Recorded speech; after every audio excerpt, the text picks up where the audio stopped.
Hello दोस्तों, SL tradings में आपका स्वागत है।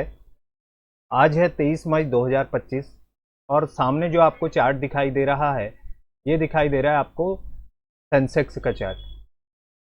इस चार्ट को समझने की कोशिश करते हैं और देखते हैं कि कहाँ पर कॉल या कहाँ पर पुट साइड का सेटअप मिल सकता था और कहाँ पर हम लोग एंट्री कर सकते थे। अगर आप सुबह देखेंगे तो सुबह मार्केट क्या होता है, फ्लैट खुलता है और कल जो था मार्केट शाम के समय में 9 EMA के ऊपर चला गया था।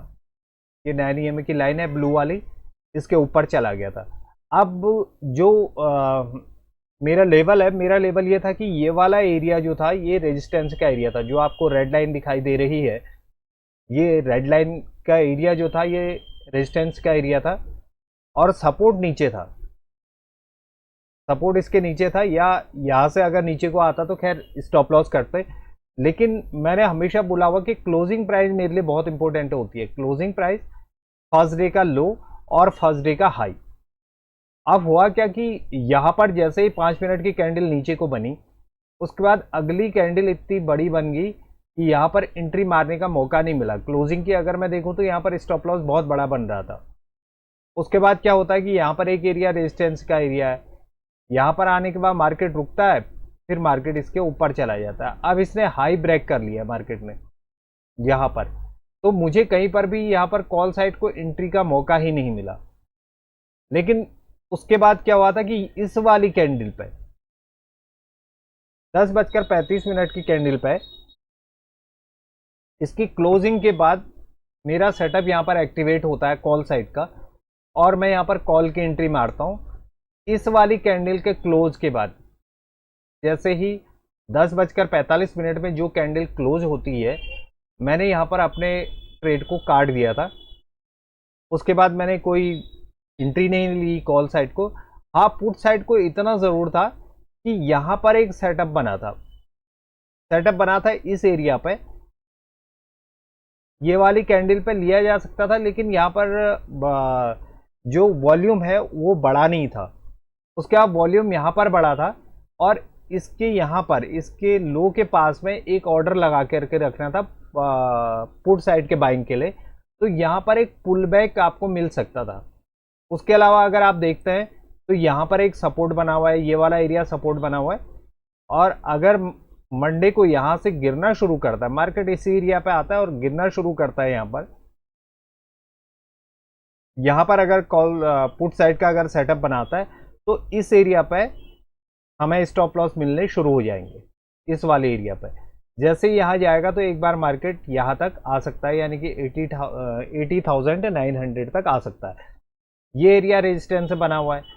मार्केट अगर यहीं रुकता है, अगर कॉल साइड को सेटअप बनाएगा तो कॉल साइड को जाएंगे, अगर पुट साइड को सेटअप बनाएगा तो पुट साइड को जाएंगे। अब मैं आपको ऑप्शन चार्ट पे दिखाता हूँ कि कैसे यहाँ पर सेटअप बना था और क्या लॉजिक उसका था, ताकि जब भी आप ऑप्शन ट्रेडिंग करने के लिए जाएं या उसे सीखने की कोशिश करें तो आपको समझ में आएगा कि यहाँ पर मुझे क्यों करना था। मैं आपको सीधे ऑप्शन चार्ट पर लिए चल रहा हूँ और यह ऑप्शन चार्ट खुला हुआ है। 82,000 की कॉल खुली हुई है और यहाँ पर जो खुला हुआ है ये है 81,700 का पुट। अब 82,000 खोलने का लॉजिक क्या था कि ये आज है आपका फ्राइडे है, इस वजह से यहाँ पर अगर मैं इस एट द मनी को अगर देख रहा था तो वो बहुत महंगी थी।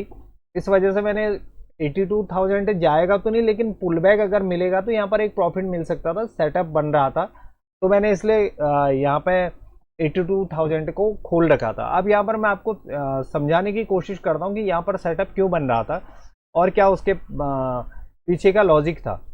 अगर आप देखेंगे यहाँ पर मार्केट क्या है, 9 EMA के ऊपर चल रहा है। ये 9 EMA के ऊपर चल रहा है मार्केट। अब यहाँ पर पहली बार एक 5 मिनट की कैंडल 9 EMA के नीचे क्लोज होती है, ये यहाँ पर। लेकिन मार्केट का ट्रेंड क्या है, इंट्राडे ट्रेंड है बुलिश, और पहली बार मार्केट क्या है 9 EMA के नीचे आया हुआ।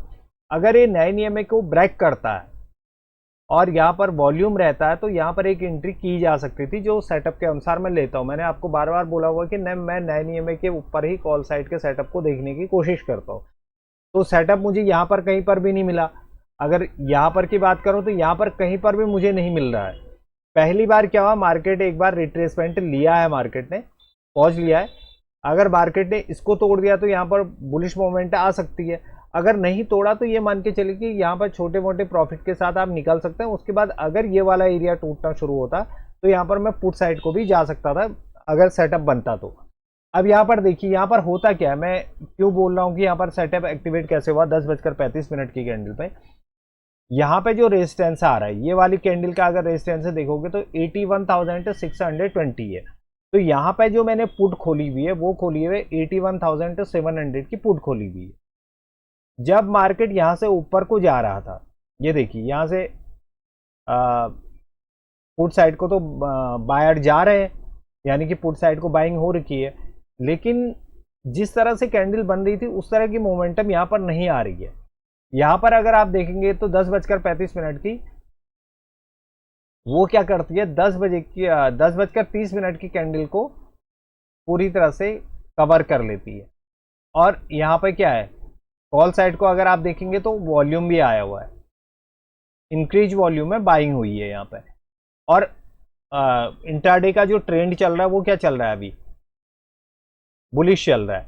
और अगर आप पुट साइड को देखेंगे तो पुट साइड को क्या होता है, 9 EMA की कैंडल 5 मिनट की कैंडल सस्टेन होती है, अगली 5 मिनट की कैंडल उस कैंडल के नीचे क्लोज हो जाती है और यहाँ पे डिस्क्रीज वॉल्यूम पे नीचे कैंडल क्लोज हुई है।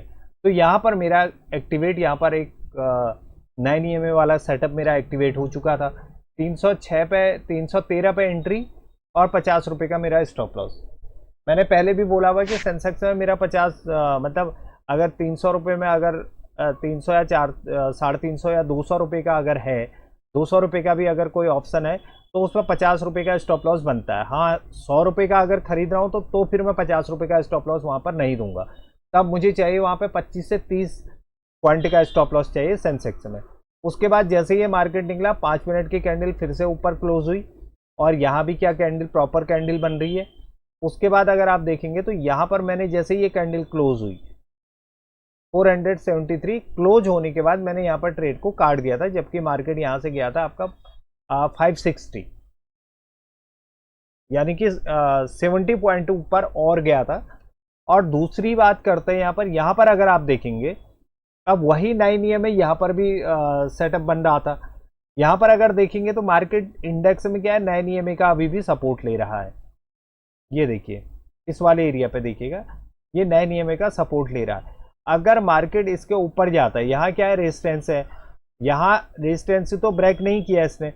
ब्रेक न करने के बाद क्या हुआ, यहाँ पर इस वाली कैंडल पे इंक्रीज वॉल्यूम तो नहीं आया, लेकिन मार्केट नीचे क्लोज हुई। और यहाँ भी अगर देखेंगे प्राइस पुट साइड को ऊपर क्लोज हुआ।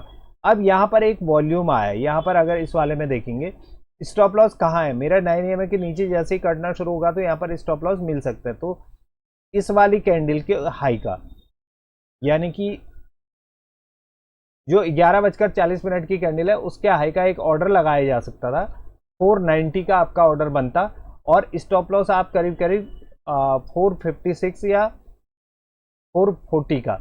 लेकिन इसको क्योंकि जब मार्केट नीचे को गिरेगा, मतलब पुट साइड को जाएगा तो फिर इसमें स्पीड आनी शुरू हो जाती है। तो यहाँ पर अगर 490 पे भी लेते हैं तो अगली जो 5 मिनट की कैंडल है करीब करीब वो 600 जाती है, यानी कि 100 पॉइंट यहाँ पर मिल जाता है। इसके अलावा यहाँ पर कहीं पर भी न कॉल साइड को न पुट साइड को कोई भी मोमेंटम नहीं है। अगर आप देखेंगे तो यहाँ पर ये वाला एरिया जो है अभी भी सपोर्ट का एरिया है। ये वाला देखते हैं कि अब मंडे को यहाँ से टूटना अगर शुरू होता है, इस वाले एरिया से टूटना शुरू होता है नीचे को, क्लोजिंग प्राइस पे क्या करता है, उसके बाद मार्केट पे एंट्री मारी जा सकती है कॉल या पुट साइड को।